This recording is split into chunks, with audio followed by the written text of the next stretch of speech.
Alright guys, this is Brinks Housekey Padlock. I keyed it to my house key.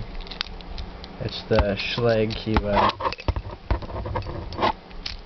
If you notice on my house key, the 5th cut right there is a 0 cut, and for some reason this didn't come with any pins that worked for the 0 cut, so there's actually only 4 pins in there, but they are all serrated spool pins.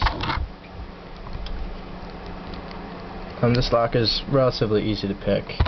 I'm just going to rake it out with short hook and then single pin pick it from there.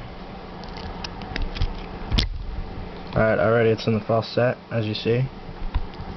I'm going to feel for what pins are giving me trouble.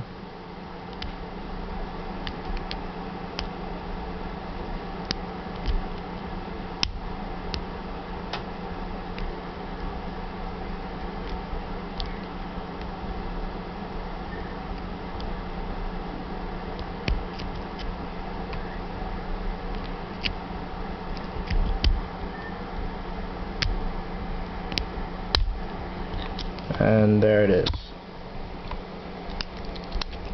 So that's the Brinks Housekey Padlock.